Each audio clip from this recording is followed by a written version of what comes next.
नहीं है। तो कहानी की शुरुआत में हैमिल्टन नाम के एक आदमी को दिखाते हैं जिसका क्लोज फ्रेंड और बिजनेस पार्टनर हॉवर्ड गुजर गया है बेचारा, और ये हैमिल्टन की असिस्टेंट जिसका नाम है हेस्टिंग्स, जो हैमिल्टन को दिलासा देती है कि सब ठीक हो जाएगा। हॉवर्ड का फ्यूनरल होता है जिसमें उसके परिवार वाले आए होते हैं, लेकिन जरा भी दुखी नहीं लगते, सिर्फ हैमिल्टन ही अंदर से उदास होता है। ऐसे में वहाँ पर एक कार आती है जिसमें से लाउड म्यूजिक सुनाई देता है। उसमें से एक आदमी मुंह में सिगरेट लिए ऐसे उतरता है जैसे कि वो फ्यूनरल में नहीं किसी पार्टी में आया हो। और दोस्तों पता है कौन है ये हॉवर्ड का पोता, नाम है जैसन। उसकी माँ उसको डांटती भी है कि यहाँ तुम्हारे दादाजी का फ्यूनरल चल रहा है और तुम इस तरह आए हो यहाँ पर, और वो भी इतना लेट। जैसन पूछता है तो क्या दफना दिया उन्हें, हम मैं चलूं? इससे साफ पता चलता है कि अपने दादाजी से उसको जरा भी प्यार या लगाव नहीं है। फ्यूनरल के बाद हॉवर्ड के बेटे और उनके परिवार वाले ऑफिस में इकट्ठा होते हैं सिर्फ इसलिए कि यहाँ हॉवर्ड का वसीयतनामा पढ़ा जाएगा। सभी उतावले हो रहे होते हैं कि पिताजी के पास कितना धन होगा और वो किसके लिए कितना छोड़ गए होंगे। अब हैमिल्टन वसीयतनामा पढ़ना शुरू कर देता है। प्रॉपर्टी का अमाउंट सुनकर तो सबके मुंह खुले के खुले रह जाते हैं कि वाह, हमें जन्म जन्मांतर के लिए कभी कुछ करना ही नहीं पड़ेगा, इतना धन कमाया है पापा जी ने।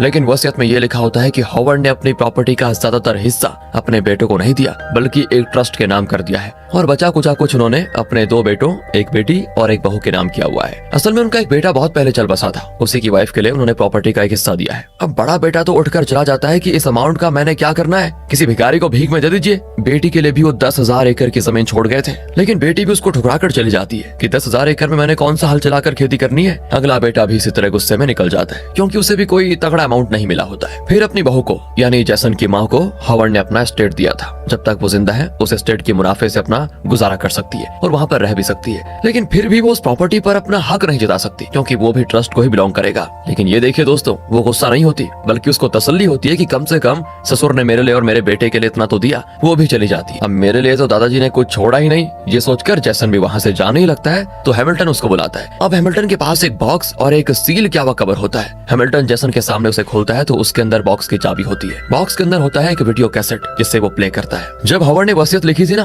तब उन्होंने रिकॉर्ड किया हुआ था जिसमें उन्होंने जैसन के लिए कुछ खास कहा होता है। जब तक दादाजी जिंदा थे तब तक उन्होंने जैसन के बारे में नहीं सोचा था, लेकिन उन्हें यकीन हो चुका था कि परिवार की धन दौलत को जैसन हवा में उड़ा रहा है। ना उसे लाइफ की समझ है, ना पैसों की अहमियत समझता है वो, और बिना एक भी पैसा कमाए वो लाखों का खर्च कर रहा है। वो कहते हैं कि बेटा मैंने अपनी प्रॉपर्टी ट्रस्ट के नाम कर दी है, लेकिन सिर्फ तुम्हारे लिए एक बहुत बड़ा गिफ्ट रखा हुआ है, इतना बड़ा कि तुम सोच भी नहीं सकते। वो है द अल्टीमेट गिफ्ट। मैंने तुम्हारे लिए कुछ खास टास्क बताए हैं हैमिल्टन को, अगर तुम उन टास्क को पूरा करोगे और हैमिल्टन तुम्हारे काम से सेटिस्फाइड हो जाएगा तब जाकर तुम्हें मेरा वो अल्टीमेट गिफ्ट मिलेगा। हैमिल्टन जैसन को हॉस्टन जाने का टिकट देता है और कहता है कि तुम्हारे दादाजी ने तुम्हें जो पहला टास्क दिया है ना वो यही है। साथ ही एक एडवांस्ड मोबाइल फोन भी देता है, मतलब 2006 में बहुत ही एडवांस्ड फोन था वो कहते हैं कि सुनो, इस फोन के जरिए तुम हमसे वीडियो कॉल पे बात कर पाओगे, हमसे कम्युनिकेट कर पाओगे, ओके, और तुम्हारे दादाजी के वीडियोस और ऑडियोस सब इसी में है। जैसन पूछता है कि आखिर वो टास्क है क्या, मुझे हॉस्टन में करना क्या है। हैमिल्टन कहता है वो तो मैं भी नहीं जानता, तुम बस हॉस्टन जाओ, तुम्हें खुद पता चल जाएगा। जैसन को गुस्सा भी आता है कि मैं बेवकूफ हूँ क्या जो बिना कुछ जाने हॉस्टन चला जाऊंगा, मुझे ना दादाजी का कोई गिफ्ट चाहिए और ना उनका कोई टास्क मैं करूंगा। कहकर जैसन चला जाता है और अपनी गर्लफ्रेंड से मिलता है। वो बहुत ही उतावली होती है कि दादाजी ने तुम्हें कितनी प्रॉपर्टी दी है। जैसन कहता है ढेंगा दिया, पर हाँ हैमिल्टन ने कहा है कि उन्होंने मेरे लिए कोई अल्टीमेट गिफ्ट रखा हुआ है और मुझे उसको लेने हॉस्टन जाना होगा, पर मैंने तो साफ मना कर दिया। पर अब उसकी गर्लफ्रेंड कहती है हॉस्टन जाने में तुम्हारा जाता ही क्या है, हो सकता है सच में दादाजी ने तुम्हारे लिए हॉस्टन में कोई बड़ी प्रॉपर्टी रखी होगी और उसके बारे में वो अपने बेटा बेटी को बताना नहीं चाहते होंगे, हो सकता है। जैसन को भी अब लालच आ जाता है और अगले ही दिन वो चला जाता है हॉस्टन के लिए। पहले तो बाइक में ओवर स्पीडिंग करने की वजह से पुलिस पीछे पड़ जाती है, लेकिन जैसन बाइक को एयरपोर्ट के आगे छोड़कर हैमिल्टन से वो मोबाइल डिवाइस और टिकट्स लेकर अंदर चला जाता है। फ्लाइट में वो ये तक नहीं देखता कि उसकी सीट कौन सी है, सीधे जाकर बिजनेस क्लास में आराम से बैठ जाता है क्योंकि बिजनेस क्लास से कम वाले किसी में भी जाने की उसको आदत ही नहीं। और केबिन क्रू उसको उठा देते हैं कि सर आपकी सीट इकोनॉमी क्लास की है, आपको वहीं बैठना होगा। जैसन तो भड़क जाता है कि मैं कितने बड़े घर का हूँ पता है तुम्हें। वो कहते हैं कि सर ये आपका घर नहीं फ्लाइट है, जो टिकट में लिखा है वही हम बता रहे हैं। अब यहाँ जैसन को पता चलता है कि इस पॉइंट के बाद उसकी लाइफ में सहूलियत और लग्जरी के सारे पर काट दिए गए हैं और हैमिल्टन ने जानबूझकर उसके लिए इकोनॉमी क्लास की सीट बुक की है। शायद ये भी दादाजी की शर्त थी। वहाँ की सीट में एक तरफ एक आदमी नींद में बार बार उस पर गिरता है तो दूसरी ओर एक बेबी चिल्लाकर उसके कान पकड़ देती है। पहली बार इस तरह ट्रेवल करके उसे बड़ा गुस्सा आता है और हॉस्टल में लैंड करते ही वो हेस्टिंग्स को कॉल करके खूब चिल्लाता भी है कि मुझे इस तरह टॉर्चर करने का क्या मतलब है। तब एक आदमी पीछे से आता है और हंसकर कहता है कि तुम जैसन हो ना, बिल्कुल अपने दादाजी पे गए हो, मैं तुम्हारे दादाजी का दोस्त हूँ, नाम है गस्टो। गस्टो जैसन को अपनी कार में एक दूर दराज के गाँव में लेकर जाता है। रास्ते में वो जैसन को बताता भी है कि तुम्हारे दादाजी यानी कि मेरे दोस्त हॉवर्ड जैसा आदमी ना मैंने अपनी लाइफ में कभी नहीं देखा, इतना मेहनती था वो। बहुत देर सफर करने के बाद आखिर वो गस्टो के घर पहुंच जाते हैं। जैसे जैसन कहता है कि सर सर आप बस मुझे मेरा वो गिफ्ट दे दीजिए जो दादाजी ने कहा था, मैं वापस चला जाऊंगा। गस्टो तो हंसता है कि बेटा पिक्चर तो अभी शुरू हुई है, इतनी जल्दी क्या है। अब जैसन आसपास देखता है, लगता है यहाँ पे कुछ भी नहीं है सिवाय इस घर के, ना कोई दुकान, ना मॉल, ना कोई पब, ये तो जंगल में ले आया मुझे। गस्टो कहता है कि बेटा कल सुबह 5 बजे उठ जाना वरना ब्रेकफास्ट खत्म हो जाएगा। लेकिन जैसन को तो 10 बजे से पहले उठने की आदत ही नहीं है। खैर रात भी होती है। अब वहाँ तो बड़े घर में एसी रूम में सोने वाला जैसन, यहाँ नींद थोड़ी आने वाली है उसको। वो अपनी गर्लफ्रेंड से बात करने की सोचता है लेकिन यहाँ फोन पे सिग्नल भी नहीं होता। यार ये किस नरक में डाल दिया इन्होंने मुझे, ये सोचकर वो परेशान हो जाता है। खैर सुबह हो जाती है। गस्टो आकर उसको जगाता और कहता है कि बेटा तुम 5 बजे नहीं उठे तो ब्रेकफास्ट खत्म हो चुका है। खैर मैं तुम्हें तुम्हारा काम समझाता हूँ, जरा उठ जाओ। लेकिन जैसन उठने का नाम ही नहीं लेता तो गस्टो एक इलेक्ट्रिक रॉड से उसको शॉक लगा देता है, तब जाकर वो उठता है। अब किचन में ब्रेकफास्ट के ब्रेड का एक टुकड़ा पड़ा होता है जो वो फेंकने जाते हैं। जैसन तो भूख के मारे उसे उठाकर मुंह में डाल देता है। फिर गस्टो से कार में घर से बहुत दूर लेकर जाता है। एक बड़ी जमीन के आगे गस्टो कार रोकता है। वहाँ वो कोई गड्ढा खोदकर खंबा लगा रहा होता है। जैसन भी बड़े आराम से कार पे पीठ लगाकर ये तमाशा देख ही रहा होता है। लेकिन फिर गस्टो कहता है कि बेटा एक खंबा तो मैंने गाड़ दिया, अब इसी तरह इस पूरी जमीन पर खंभों की कतार लगानी होगी तुम्हें और उसमें फेंस भी लगाना है। सुनकर तो जैसन चौंक जाता है कि क्या मैं अकेला और वो भी इतनी बड़ी जमीन पर फेंस कैसे लगाऊंगा। गस्टो कहता है कोई बड़ी बात नहीं है, गहरे गड्ढे खोदो, अच्छे से खंभे गाड़ो, एकदम टाइट फेंस लगाओ। अब जिस आदमी ने आज तक इधर की चीज उठाकर उधर ना रखी हो वो इतनी मेहनत का काम कैसे करेगा, सोचिए जरा। वो तो सुबह से शाम तक उन खंभों पर लेटकर सो ही जाता है, फिर घर आकर फोन सिग्नल ढूंढने में लग जाता है। गस्टो सोच में पड़ जाता है कि इस टेढ़े लड़के को मैं सीधा कैसे करूं। 3 दिन बीत जाते हैं और रोज वो जैसन को जमीन पे लेकर जाता है लेकिन जैसन एक भी काम नहीं करता। बड़ी मुश्किल से अगले दिन उसको सिग्नल मिल जाता है और वो सीधे करता है बात अपनी गर्लफ्रेंड से। वो पूछती है कि वैसे तुम्हें गिफ्ट में मिला क्या हाउस्टन में। जैसन कहता है कि मुझे यहाँ एक बहुत बड़ी जगह दी गई है, शायद यही मेरा गिफ्ट था।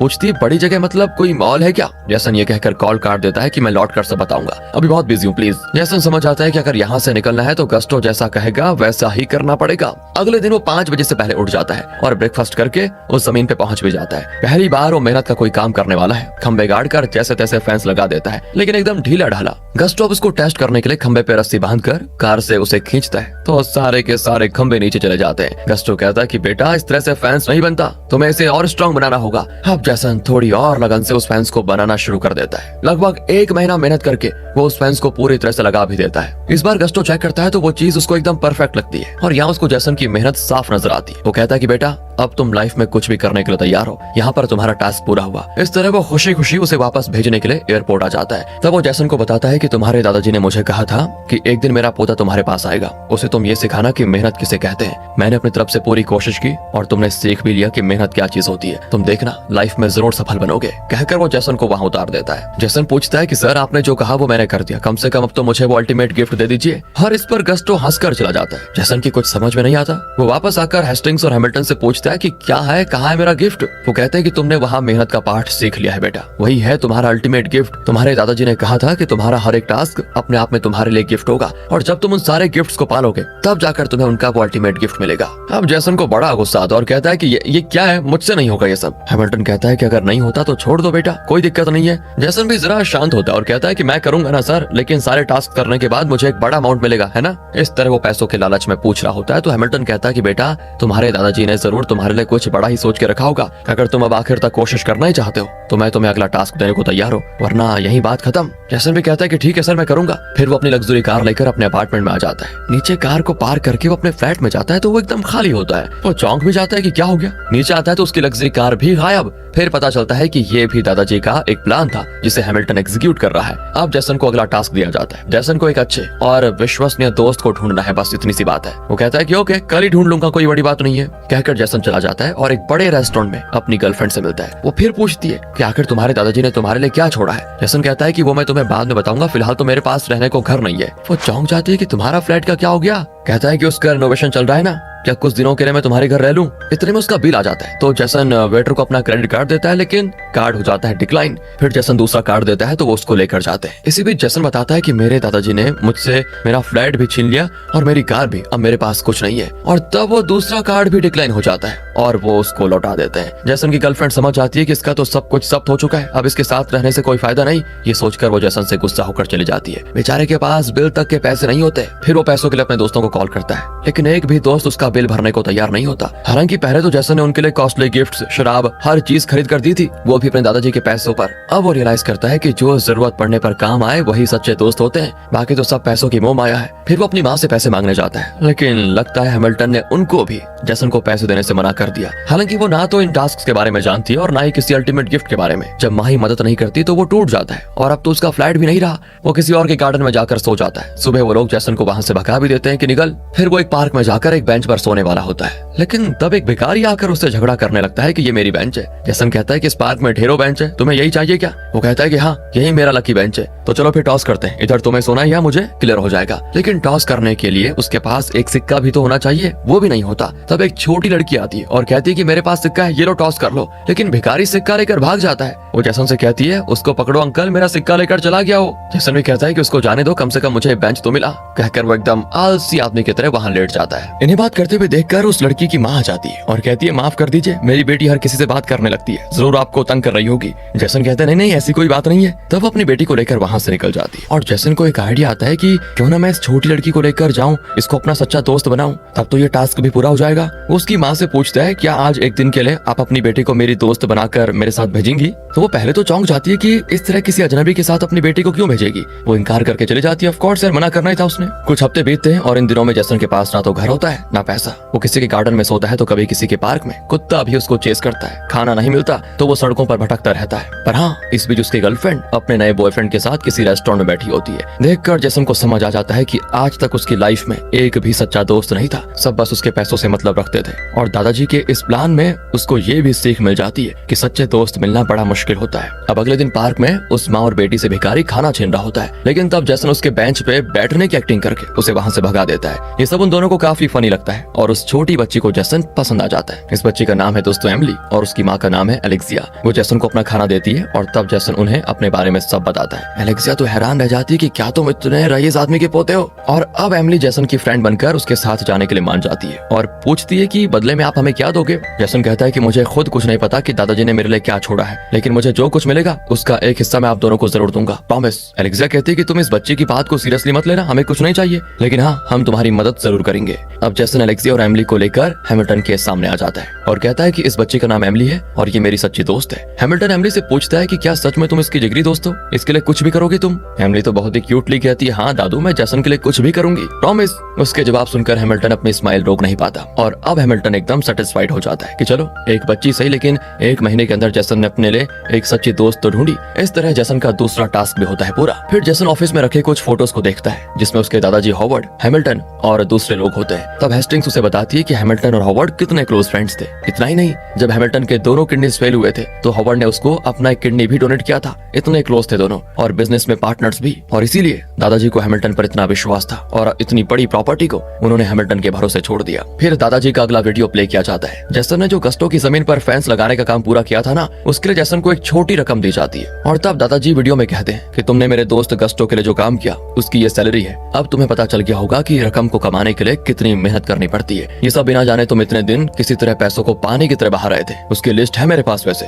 एक होटल में खाने के बाद तुमने टिप्स के तौर पर 20 लाख रुपए दिए थे। फिर फ्रेंड को पार्टी देना, उनके साथ टूर पर जाने के लिए लाखों में खर्चा करते रहे, लेकिन वो पैसे जो तुमने उड़ाए वो तुम्हारी मेहनत के नहीं थे। लेकिन अब ये पैसे ये तुम्हारी मेहनत के पैसे हैं और शर्त यह है कि इसमें से एक भी पैसा तुम अपने लिए खर्च नहीं करोगे, बल्कि जिसे इन पैसों की जरूरत होगी उस इंसान के लिए तुम इसे खर्च करोगे। ऐसा करके तुम क्या सीखोगे, वही होगा तुम्हारा अगला गिफ्ट। जैसन हैमिल्टन से कहता है कि आपको कैसे पता चलेगा कि मैं इससे किसकी मदद कर रहा हूँ, मैं खुद अपने लिए लूं तो क्या होगा। हैमिल्टन फिर हंसता है कि 24 घंटे हमारे आदमी तुम पर नजर रखे हुए हैं, तुम कहाँ जाते हो क्या करते हो हम सब जानते हैं। सुनकर जैसन को बड़ा गुस्सा आता है कि ये लोग तो हर पल मुझे वॉच कर रहे हैं यार। वो पैसे लेकर सीधे पार्क में जाता है जहाँ वो उस भिखारी को पैसे देने वाला होता है, लेकिन वो किसी का बैग चुरा कर लाया होता है और जैसन को देखते ही उस बैग को फेंक कर भागता है। तब जैसन उस बैग के अंदर एलेक्सिया और एमिली की फोटो देखकर समझ जाता है कि ये तो एलेक्सिया का बैग है। उसमें एक हॉस्पिटल का बिल भी होता है। जैसन बैग लेकर उस हॉस्पिटल में जाता है, लेकिन वहाँ पर पता चलता है कि शायद एमिली को कोई बहुत बुरी बीमारी है। जैसन से उसकी हालत देखी नहीं जाती और वो चुपके से बैग रख कर आ रहा होता है कि एलेक्सिया आ जाती है। जैसन कहता है कि पार्क में उस भिखारी के पास आपका बैग था,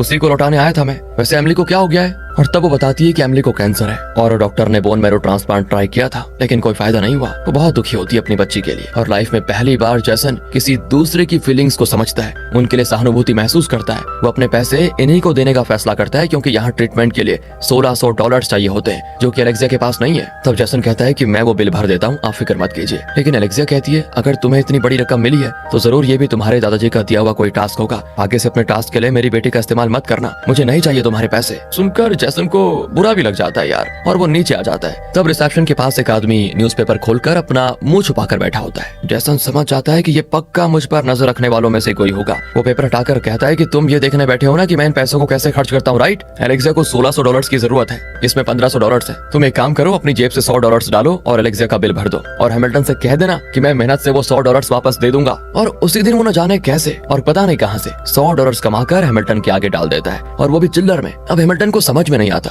कि जैसन ने काम करके ये पैसे कमाए हैं या उसने भीख मांगी है। खैर, पैसों की अहमियत क्या होती है कम से कम ये तो जैसन समझ ही गया था, इसलिए हैमिल्टन उन पैसों को एक्सेप्ट कर लेता है। और तो और जैसा इन्होंने कहा था, जैसन ने वाकई में उन पैसों को अपने लिए नहीं बल्कि किसी जरूरतमंद के लिए खर्च किए थे। तो अब हैमिल्टन उसको अगला टास्क दिखाता है। वीडियो में दादाजी कहते हैं कि एक पूरा दिन तुम अपने परिवार के साथ बिताओ तो तुम्हें फैमिली की अहमियत समझ में आएगी बेटा। अब जैसन ये करना तो नहीं चाहता लेकिन उसे करना पड़ता है। जैसन एमिली को देखने हॉस्पिटल जाता है तो पता चलता है कि वो चर्च में है। वो वहीं जाता है जहाँ वो प्रे कर रही होती है और रोती भी है क्योंकि वो जानती है कि वो बहुत ही जल्दी मरने वाली है। उसे फिक्र होती है कि मेरे मरने के बाद मेरी माँ को कौन ख्याल रखेगा। तब वो जैसन से पूछती है कि क्या मेरे बाद आप मेरी माँ का ख्याल रखेंगे, और जैसन से उसका दुख देखा नहीं जाता। वो उसे दिलासा देता है कि सब ठीक हो जाएगा बेटा। हॉस्पिटल में डॉक्टर कहते हैं कि एक बार बोन मैरो ट्रांसप्लांट कर दिया गया था लेकिन उससे फायदा नहीं हुआ, कीमोथेरेपी भी काम नहीं कर रही है। आप प्लीज किसी भी अंजाम के लिए तैयार रहिए, कभी भी कुछ भी हो सकता है। ये सुनकर एलेक्सिया तो टूटकर रोने लग जाती है कि ऐसा कैसे कह रहे हैं डॉक्टर। जैसन भी उसका दर्द समझ पाता है और उसे शांत करने लगता है। तब एलेक्सिया बताती है कि उसका पति उसे छोड़कर चला गया था और वो सिंगल पेरेंट होकर अपनी बच्ची को पाल रही थी। जैसन थोड़ा थोड़ा करके बात को बदलकर उसे हंसाता भी है जिससे कि उसका दिल जरा हल्का हो जाए। फिर थैंक्सगिविंग के लिए वो अपनी पूरी फैमिली को बुलाता है। वो एलेक्सिया को भी शामिल होने को कहता है लेकिन वो तो अपनी बेटी के पास रहना चाहती है ना इस मोमेंट में। पर एमिली कहती है कि प्लीज माँ, मेरे लिए एक बार आप जैसन के साथ थैंक्सगिविंग सेलिब्रेट कर लीजिए ना। और तब जाकर एलेक्सिया जैसन के साथ जाती है। वहाँ पूरा परिवार साथ होता है तो लगता है उन्हें बड़ा मजा आ रहा होगा, लेकिन नहीं, वहाँ पे भी सब अपने बिजनेस की बातें कर रहे होते हैं और एक दूसरे की कमियां बताकर ताने मारते हैं। एलेक्सिया तो हैरान होती है कि ये कैसी फैमिली है। अब वो लोग जैसन से पूछते हैं कि कहीं पापा ने तुम्हें कोई सीक्रेट प्रॉपर्टी तो नहीं दी है जिस वजह से तुम इस तरह सेलिब्रेट कर रहे हो। जैसन कहता है कि नहीं नहीं, ऐसा नहीं है, मैं बस अपने परिवार के साथ खुश रहना चाहता हूँ। इस पर सभी हंस पड़ते हैं और इसी बीच जैसन का वो डिवाइस नीचे गिर जाता है और जैसन का कजन उसमें एक वीडियो को प्ले कर देता है। उसमें दादाजी जैसन को मिलने वाले अल्टीमेट गिफ्ट के बारे में बात कर रहे होते हैं। जैसन उसे वापस लेने की कोशिश करता है लेकिन तब तक सबने सब बातें सुन ली थी। जैसन का ताऊ पूछता है कि बेटा, ये पापा किस अल्टीमेट गिफ्ट के बारे में बात कर रहे हैं? जैसन कहता है कि देखिए, वो मेरे और दादाजी के बीच का मामला है, आप इसमें दखल मत दीजिए। और तब सबसे बड़ा ताऊ कहता है कि वो पहले हमारे पापा बने फिर जाकर तुम्हारे दादाजी बने, समझे? उनकी प्रॉपर्टी तो हम ही को मिलनी चाहिए, हम कोर्ट में जाएंगे। जैसन तो गुस्से में एलेक्सिया को लेकर वहाँ से आ जाता है। एलेक्सिया पूछती है कि तुम्हारे पापा को क्या हुआ था? तब जैसन बताता है कि मेरे पापा मर चुके हैं और उसके जिम्मेदार मेरे दादाजी ही थे। मुझे उनसे कोई लेना देना नहीं है, लेकिन वो मुझे जो अल्टीमेट गिफ्ट देना चाहते हैं वो मुझे चाहिए, इसीलिए मैं उनके बताए हुए टास्क पूरा कर रहा हूँ। ये सुनकर एलेक्सिया दुखी हो जाती क्योंकि उसे लगता था कि जैसन एक भला आदमी है, लेकिन अब उसे पता चला कि वो भी दादाजी की बेटों की तरह उनके पैसों के पीछे पड़ा हुआ है और लालची आदमी है। ये रियलाइज करने के बाद उसका चेहरा तो एकदम से उतर आता है और कहती है कि उस दिन तुमने जो हॉस्पिटल का बिल भरा था उसे मैं जल्दी लौटा दूंगी तुम्हें, कहकर वो चली जाती है। जैसन तो उसको रोक भी नहीं पाता और क्योंकि जैसन ने अपने परिवार के साथ एक दिन बिताया था तो उसका ये टास्क पूरा हुआ। अगले टास्क के तौर पर हैमिल्टन जैसन को दादाजी का लिखा हुआ एक लेटर देता है जिसमें उन्होंने लिखा था कि जैसन को उस जगह जाना है जहां उसके पापा की मौत हुई थी। आज तक जैसन समझ रहा था कि उसके पापा की मौत की वजह दादाजी थे, लेकिन दादाजी चाहते थे कि वो खुद जाकर ये जाने कि उसके पापा की मौत का असली कारण क्या था। जैसन वहां नहीं जाना चाहता लेकिन हैमिल्टन उसे कन्विंस करता है और तब वो साउथ अमेरिका के इक्वाडोर नाम के देश जाता है जहाँ पे उसके पापा की मृत्यु हुई थी। लेकिन जाने से पहले वो एमिली और एलेक्सिया को देखने हॉस्पिटल भी आता है क्योंकि एलेक्सिया गुस्से में चली गई थी ना उस समय, इसलिए जैसन को उसे फेस करने की हिम्मत तो नहीं होती वैसे, लेकिन फिर एमिली उससे बात करने आती है। तब जैसन बताता है कि मैं साउथ अमेरिका जा रहा हूँ, लौटने में कुछ दिन लग जाएंगे, इसलिए तुम्हें और एलेक्सिया को देखने आया था। एमिली कहती ठीक है, जाना है तो जाइए, लेकिन क्रिसमस से पहले जरूर लौट आइएगा। जैसन भी कहता है ठीक है और वो निकल जाता है। फिर वो इक्वाडोर पहुंच जाता है जहाँ उसका अच्छा स्वागत होता है। वहाँ दादाजी के नाम से एक लाइब्रेरी भी होती है। तो वहाँ की इंचार्ज जैसन को बताती है कि तुम्हारे दादाजी और पापा यहाँ कैसे आए और क्यों आए। दरअसल दोनों इस जगह ऑयल बिजनेस के सिलसिले में आए थे और उस दौरान वो इस गाँव में ठहरे थे, लेकिन तब दादाजी ने यहाँ के लोगों के लिए काफी फैसिलिटीज बना कर दी, यहाँ तक कि उनके लिए एक लाइब्रेरी भी बनाई। इसी वजह से यहाँ के लोग जैसन के दादाजी को बहुत इज्जत देते थे। जब जैसन छोटा था ना तो उसने दादाजी को और पापा को एक लेटर लिखा था। उस समय दोनों इक्वाडोर में थे। उसके पास दोस्तों वो लेटर भी होता है जिसे वो देती है जैसन को। तो उस रात जैसन उस लेटर को पढ़ता है। पापा के मरने के एक दिन पहले जैसन ने ये लेटर लिखा था। जैसन को उन दिनों की याद आ जाती है देखकर, जब जैसन को दादाजी से बहुत प्यार था, लेकिन पापा के मरने के बाद से वो दादाजी से नफरत करने लगा था। उस गाँव के लोग जैसन को भी उतनी ही इज्जत देते हैं जितनी उसके दादाजी को देते थे। जैसन वहाँ कुछ दिन रहता है और उस लाइब्रेरी के लिए कई नई बुक्स भी खरीद कर देता है। उस गाँव में गाइड होता है जो जैसन की पापा की मौत के दिन उनके साथ था। वो कहता है कि तुम तो बिल्कुल अपने पापा पे गए हो। जैसन कहता है कि आप मुझे प्लीज उस जगह ले जाएंगे जहाँ पर पापा की मौत हुई थी। गाइड कहता है कि हम वहाँ नहीं जा सकते क्योंकि वो एरिया टेररिस्ट से घिरा पड़ा हुआ है। अगर हम वहाँ गए तो वापस नहीं आ सकेंगे। लेकिन अगले दिन जैसन बिना बताए एक जीप में उस जगह के लिए निकलता है, पर गाइड जानता था कि जैसन ऐसा करेगा। वो भी उस जीप में छुपा होता है और जैसन के साथ साथ जाता है। बहुत दूर सफर करके एक पहाड़ की चोटी पर पहुंच जाता है। वहाँ क्रैश हुई हालत में एक प्लेन होता है जिसके आसपास पेड़ पौधे हो गए होते हैं। गाइड बताता है कि जब तुम्हारे पापा और दादाजी यहाँ पर तेल के बिजनेस के लिए आए थे तो तुम्हारे पापा ने यूं ही मस्ती के लिए एक प्राइवेट जेट को चलाया। हालांकि उन्हें ठीक से फ्लाइंग नहीं आती थी, इसी वजह से प्लेन की दुर्घटना हुई और तुम्हारे पापा क्रैश में मर गए। अब दादाजी नहीं चाहते थे कि जैसन को ये बात पता चली कि उसके पापा की गलती की वजह से उनका एक्सीडेंट हुआ। इसीलिए उन्होंने फिर अपने परिवार को ये बताया था कि कोडर में कोई प्लेग फैल गया था और यहाँ मेडिकल सप्लाईज देने के लिए दादाजी ने जैसन के पापा को भेजा और तभी एक्सीडेंट हुआ और जैसन के पापा मर गए। इन्हीं बातों को जैसन भी सच मान रहा था आज तक और इसी वजह से उसको दादाजी से नफरत थी, गुस्सा था कि अगर दादाजी पापा को वहाँ नहीं भेजते तो पापा जिंदा होते। उन्होंने इस गाइड को भी बताया था कि मेरी मौत के बाद मेरा पोता यहाँ पर आएगा, तभी उसको सच का पता चलना चाहिए। गाइड ये बातें बताता है तो जैसन रियलाइज कर लेता है कि इतने दिन वो अपने दादाजी को कितना गलत समझ रहा था। उसके पापा की मौत का कारण दादाजी नहीं, बिल्कुल खुद उसके पापा थे। उनकी गैर जिम्मेदारी थी। ये जानकर जैसन बहुत ही परेशान हो जाता है। इतने में टेररिस्ट इनको घेर लेते हैं और गन पॉइंट पर इन्हें अपने कब्जे में ले लेते हैं। वो इन्हें अपनी जगह पे लेके जाते हैं और छोटे से कमरों में दोनों को बंद कर देते हैं। 3 दिन बीत जाते हैं लेकिन वो इन्हें नहीं छोड़ते और कमरे के अंदर ही खाना पानी सब दिया जाता है। लगभग 1 हफ्ते के बाद हैमिल्टन और हेस्टिंग्स को खबर मिलती है और वो एलेक्सिया को दिलासा देते हैं कि हम जैसन को बचाने की पूरी कोशिश करेंगे। इस तरह 1 महीना बीत जाता है। जैसन का हुलिया एकदम बदल चुका था, वो कमजोर पड़ चुका था। 1 महीने इस छोटे से कमरे में पड़ा पड़ा वो पागल हो गया था। हर वक्त बड़बड़ाता रहता है। इतना दर्द इतना दुख उसने कभी एक्सपीरियंस नहीं किए थे। उसे लगता है कि शायद मैं यहीं पड़ा पड़ा मर जाऊंगा। अचानक एक दिन वो टेररिस्ट इन्हें बाहर लेकर आते हैं। जैसन की तरह यहाँ और भी कुछ लोगों को बंदी बनाकर रखा गया था। सबको बाहर लाकर वो आसमान की ओर शूट करते हैं। सब डर जाते हैं कि कहीं ये हमें जान से मारने वाले तो नहीं, लेकिन वो कहते हैं कि हैप्पी क्रिसमस, आज जी भर के सेलिब्रेट कर लो क्योंकि कल तुम सबकी मौत आनी है। वो सभी को शराब भी पिलाते हैं और फिर उन्हें बंद कर देते हैं। लेकिन जैसन देखता है कि उसके कमरे का लॉक ठीक नहीं लगाया गया। कुछ देर के बाद जैसन धीरे से दरवाजा खोलता है तो देखता है टेररिस्ट्स भी क्रिसमस सेलिब्रेशन में खूब पीकर फ्लैट हो चुके थे। नशे में कोई उठ नहीं पाता। पहले तो जैसन खुद बच निकलता है लेकिन वो वापस आता है क्योंकि वो गाइड को भी बचाना चाहता था। उसे एक पेड़ पर बांध कर रखा होता है। जैसन पहले उसको खोलता है और फिर दोनों वहाँ से बचकर निकलता है। अब जैसन अपनी मौत को बहुत करीब से देख चुका होता है क्योंकि वो मौत से बचकर आया था। फिर वो वापस यूएस आ जाता है लेकिन इक्वाडोर में जो हुआ वो उसके लिए एक लाइफ टाइम एक्सपीरियंस साबित होता है। उस दौरान जैसन ने बहुत कुछ सीखा भी होता है। एयरपोर्ट में जैसन को देखने के बाद ही एलेक्सिया की जान में जान आती है। वो बहुत डर गई थी कि कहीं जैसन को वहाँ कुछ हो तो नहीं गया। खुशी के मारे वो जैसन से लिपट जाती है। फिर जैसन घर आकर दादाजी के लेटर्स को देखता है जिसमें उन्होंने जैसन को ये बताने की कोशिश की थी कि उसके पापा की मौत का कारण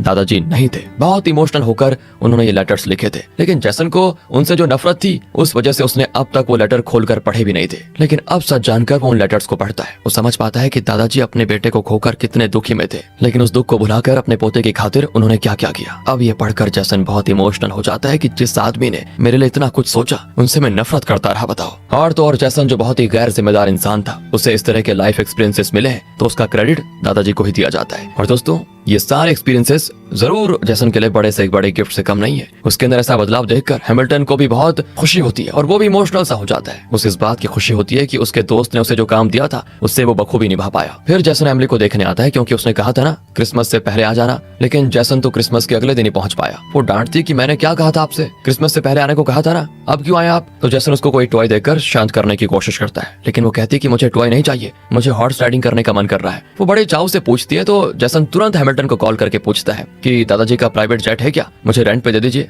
मैं गस्टो के गांव जाना चाहता हूँ। अगले सीन में वो एमिली और एलेक्सिया को लेकर जेट में गस्टो के घर आ जाता है। लगता है वहाँ क्रिसमस सेलिब्रेशन अभी तक चल रहा है। पहले तो गस्टो ने क्रिसमस विश करता है। एमिली तो बड़ी खुश होती है लेकिन एलेक्सिया दुखी लगती है क्योंकि वो नहीं जानती कि अगले क्रिसमस तक एमिली रहेगी भी या नहीं। अगले दिन वो हॉर्स राइडिंग करने जाते हैं। एमिली बहुत एंजॉय करती है और एमिली के सामने ही जैसन और एलेक्सिया एक दूसरे को प्रपोज भी कर देते हैं और किस भी करते हैं। एमिली को फिक्र थी कि उसके बाद उसकी माँ अकेली पड़ जाएगी, उसका कौन ख्याल रखेगा, लेकिन अब उसको तसल्ली होती है कि चलो ठीक है, मेरे जाने के बाद मेरी माँ का साथ देने के लिए कोई तो है। इस वजह से वो बड़ी खुश होती है। एक ही दिन में एमिली की सारी ख्वाहिशें पूरी हुई है और वो भी जैसन की वजह से बहुत खुश और इमोशनल होकर वो जैसन से कहती है कि आज मैं बहुत खुश हूँ और मुझे इतनी सारी खुशी एक साथ देने के लिए थैंक यू। कहते कहते वो रोने लग जाती है तो जैसन भी इमोशनल हो जाता है और उसे उठाकर कमरे में लेकर जाता है। उस रात जैसन एक फैसला लेता है। अगले दिन वो हैमिल्टन और दूसरों को बताता है कि अब तक उसने जो दादाजी के द्वारा टास्क पूरे किए उनके द्वारा उसने क्या सीखा, लाइफ को वो किस तरह समझा। उसे पहले ये लगा था कि जब हाथ में पैसे होंगे तो आसपास मंडराने वाले लोग सच्चे दोस्त होंगे, लेकिन दादाजी के टास्क ने उसे बता दिया कि असली दोस्ती कौन है और सच्चा प्यार क्या होता है।